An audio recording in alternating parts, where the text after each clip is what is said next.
आपकी बेटी शिल्पी को मुकेश पसंद होता है, लेकिन दोनों के बीच हैसियत की दीवार खड़ी होती है। और फिर कहीं नौकरी कर लो ना, क्या हमेशा ये लोहे की सलाखों के पीछे भागते रहते हो? कितनी मेहनत करते हो। शिल्पी, नौकरी से कुछ नहीं होगा। तुम लोगों की हैसियत तक पहुंचना है तो अपना ही बिजनेस करना पड़ेगा, वरना तुम्हारे पापा किसी और से तुम्हारी शादी करवा देंगे। अच्छा, ऐसे किससे करवा देंगे? मैं तो तुमसे ही शादी करूंगी। बोल दिया तो बोल दिया, बस। मुकेश उस बेचारी को समझाता भी तो क्या। दुनिया के रीति रिवाजों से काफी दूर थी शिल्पी। भले ही बड़े बाप की बेटी, लेकिन सादगी इतनी कि क्या कहना। बेटा शिल्पी, कल तुमको देखने लड़के वाले आने वाले हैं, तैयार रहना। मैंने तुम्हारी माँ को समझा दिया है। घर के सारे नौकर चाकर को वो समझा देगी कि स्वागत कैसे करना है। कैसी बात कर रहे हैं पापा? मैं तो मुकेश से प्यार करती हूँ, उसी से शादी करूंगी। मैंने आपको बताया था ना। मुकेश किसका बेटा है? वो स्टील किंग सिंघानिया का, या वो जो बड़े ज्वेलरी वाले हैं मेहता, उनका? नहीं नहीं पापा, अ, वो अपना ही काम करता है, लेकिन एस्टेब्लिश नहीं है अभी। पापा, वो आपके पास तब आएगा जब कुछ बन जाएगा। आप प्लीज थोड़ा सा वक्त दे दीजिए। पिता को शिल्पी की बात पर गुस्सा आ जाता है। वो उससे कुछ नहीं कहते और शिल्पी की माँ के पास जाते हैं। ये संस्कार देकर बड़ा किया तुमने शिल्पी को, और कैसे मैं किसी भिखारी के साथ उसकी शादी कर दूं? कौन है ये मुकेश? मैं जानती हूँ, बड़ा ही होनहार लड़का है। शिल्पी से बहुत प्यार करता है और शादी करना चाहता है। अरे ऐसे कैसे मैं किसी से भी अपनी बेटी की शादी कर दूं? कोई भी उठकर आए और कहे कि मैं शादी करना चाहता हूं तो मैं शादी कर दूं? कान खोल कर सुन लो, कल उसे अच्छे से तैयार कर देना, क्योंकि जो लड़का मैंने देखा है शिल्पी के लिए, वो करोड़पति घर का बेटा है, समझी? लाख मना करने पर भी शिल्पी को उस लड़के से मिलवाया जाता है जो उसके पिता ने उसके लिए देखा था। देखिए, मैं किसी और से प्यार करती हूँ और उसी से शादी करूंगी। ये तो बहुत अच्छी बात है कि तुम किसी और से प्यार करती हो, क्योंकि मैं भी किसी और से प्यार करता हूँ। लेकिन शादी तो हम दोनों को ही करनी होगी, जानती हो ना, ये बिजनेस और ये सारा कुछ। शिल्पी को समझ में नहीं आता कि वो क्या कह रहा है, लेकिन वो समझ जाती है कि वो लड़का भी किसी और से प्यार करता है। पिताजी, वो भी कह रहा था कि वो किसी और से प्यार करता है। हाँ तो करने दो ना, हमने तो नहीं रोका। तुम अपना देखो, शादी के लिए हाँ कर कर गया है वो। लेकिन क्यों?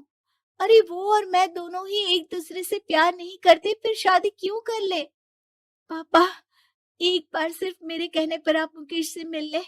पिता शिल्पी के कहने पर फॉर्मेलिटी के लिए ही सही, लेकिन मुकेश को घर बुला लेते हैं। देखो, ज्यादा वक्त नहीं दे पाऊंगा। ये बताओ कि शादी के बाद कहाँ रखोगे उसे?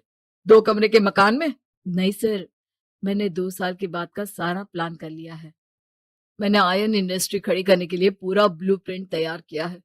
मेरी खुद की जगह है, दादाजी की। बस थोड़ा फंड का अरेंजमेंट हो जाता तो काम शुरू कर देता। अच्छा, मतलब तुम यहाँ फंड रेज करने आए हो? मुकेश समझ जाता है कि उसके पिता शिल्पी की शादी उससे कराने के मूड में नहीं है। फंड आप कभी दे भी नहीं पाएंगे मुझे तो सिर्फ शिल्पी चाहिए। मैं उसके बिना नहीं रह सकता सर। मैं उसे बहुत खुश रखूंगा। वो तो हर पति का धर्म होता है। वो तो मैं किसी से भी उसकी शादी करा दूं, वो उसे खुशी रखेगा। लेकिन देखो, मैं ज्यादा बात को घुमाना नहीं चाहता। वो बड़े घर की लड़की है, उसे काम काज की आदत नहीं। अभी वो समझ नहीं रही, लेकिन तुम तो समझो। मैं किसी भी हालत में शिल्पी की शादी तुमसे नहीं करवा सकता। मुकेश पिता से लाख मन्नतें करता है, लेकिन वो नहीं मानते। शिल्पी की शादी उस अमीर लड़के से हो जाती है। शादी के बाद क्या हम लोग मेरी माँ के घर चले? मुझे उन लोगों की बहुत याद आ रही है। हाँ हाँ, जाओ जाओ। वैसे भी आज मैं अपनी गर्लफ्रेंड के साथ मसूरी जा रहा हूँ, तुम जा सकती हो। कैसी बात कर रहे हैं? अब हम लोगों की शादी हो गई है, आप कैसे किसी और लड़की के साथ जा सकते हैं? अरे मैंने तो तुम्हें शादी के पहले ही बता दिया था कि मेरी कुछ गर्लफ्रेंड्स है। अब प्लीज ये टिपिकल बीवी वाला रोना धोना शुरू मत कर देना। शिल्पी पिता के घर जाती है और माता पिता को सारी बात बता देती है। इतना गंदा इंसान निकलेगा, मैंने तो सोचा ही नहीं था।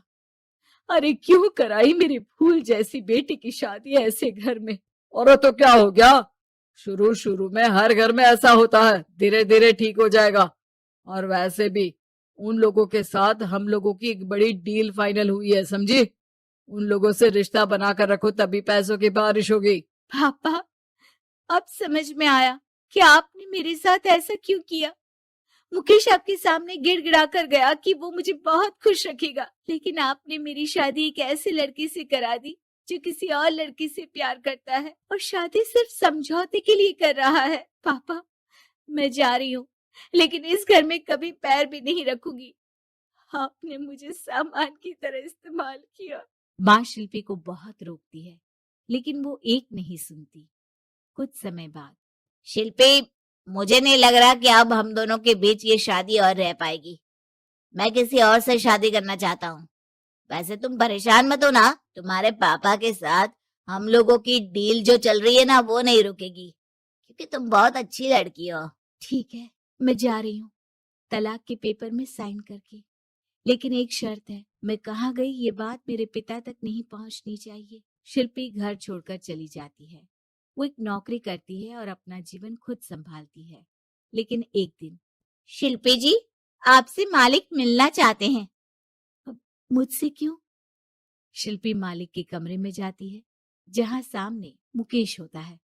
अरे आपको देखकर बहुत खुशी हुई, बहुत बड़े आदमी बन गए।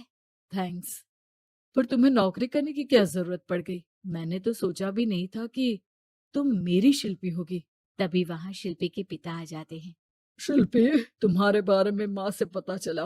घर चलो बेटा, मुझे माफ कर दो। मुकेश, मैं यहाँ अपनी कंपनी के काम के लिए आया हूँ। तुम्हारी कंपनी की डील अगर हमें नहीं मिली तो हम बर्बाद हो जाएंगे। वैसे अब तुम चाहो तो शिल्पी की शादी मैं तुमसे कराने को तैयार हूँ। बस करिए पापा, ये क्या सौदा लगा रखा है आपने।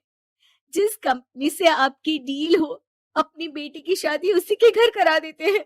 शिल्पी मुकेश से माफी मांगती है और वहां से जाने लगती है कि मुकेश उसे रोक लेता है।